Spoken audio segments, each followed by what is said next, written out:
మంచి మందిలో చెప్పాలి, చెడు షోలో చెప్పాలి అని మొన్ననే కాంగ్రెస్ ఇన్ఛార్జి నటరాజన్ మేడం వచ్చి కాంగ్రెస్ వాళ్ళ చెవులో ఊదిపోయింది. చెప్పినట్టింటే మేము కాంగ్రెస్ వాళ్ళం ఎందుకైతాం? మా దాంట్లో అంతర్గత ప్రజాస్వామ్యం తట్టలకు తట్టలే ఉందని కింద లీడర్లేమో మళ్ళా గిట్లా సాటింపెత్తనే ఉంటారు. ఇంతకు ఏమైందంటారా?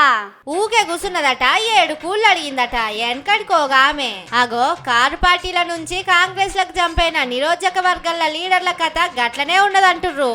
మొదటి సంధి ఆడ కాంగ్రెస్ నే నమ్ముకొని ఉన్న లీడర్లు కష్టం మాదైతే కూలి పైసలు నడమంత్రాలకు వచ్చిన వాళ్ళకు దక్కుతున్నాయట. ఆవుకు గడ్డేసి కుదమట్టంగా మేపినట్టు మేం పార్టీని తయారు చేస్తే నడిమిట్లో వచ్చిన వాళ్లకు పాల పొదుగప్పజెప్పి పాలు పిండుకోమంటుర్రు. వడ్లెన్ని పండినాయి అడుగుతారు గాని ఎడ్లెన్ని చచ్చినాయని ఎవ్వరు అడగరు.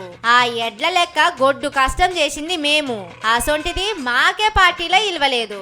పోలీస్ స్టేషన్ కు పోయినా కాంతలేరు. షాయలీగ కంటే కనీసం తీసి వాడేస్తాండ్రు.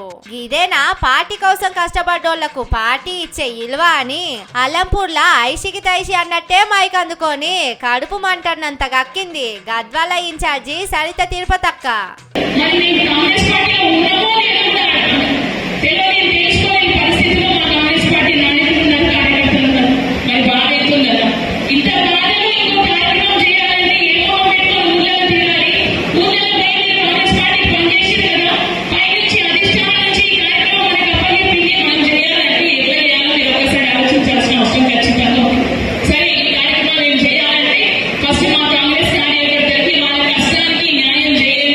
గద్వాల ఎమ్మెల్యే బండ్ల సాబు మొన్నట్ల కాంగ్రెస్ ఉరికింద జొర్రిందని లోకమంతా చూసింది గాని ఆయనేమో నేను కార్లకెళ్ళి దిగలేదని అంటుండు. బండన్న చేతి గుర్తుకు షేకెండిచ్చిన కానుంచి సరితక్కను పక్కకు పెట్టిండట.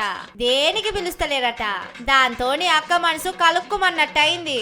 ముందొచ్చిన చెవుల కంటే వెనకొచ్చిన కొమ్ములే ఎక్కువ అన్నట్టు బండ్లన్నను నెత్తిన పెట్టుకుండట. అక్కను కండ్లగా అంతలేరని సలసల మసిలిపోతుంది. నిన్న అలంపూర్లా జై సంవిధాన్ కార్యం పెడితే అక్కడికి పోయి గోసంతా చెప్పుకున్నది. నడిపిట్ల సంపద నుండి సద్రి చెప్పిండు. ఇటు ఖైరతాబాద్ లో కూడా రాజు యాదవ్ అన్న పార్టీ మారిన దానంకు కాకుండా 30 ఏళ్ల సంధి ఉన్న నాకే టికెట్ ఇవ్వాలని డిమాండ్ చేస్తుండు. ఇంట్లో ఈగల మోత బయట పల్లకి మోత అన్నట్టు పార్టీలనే సక్కగలేదు.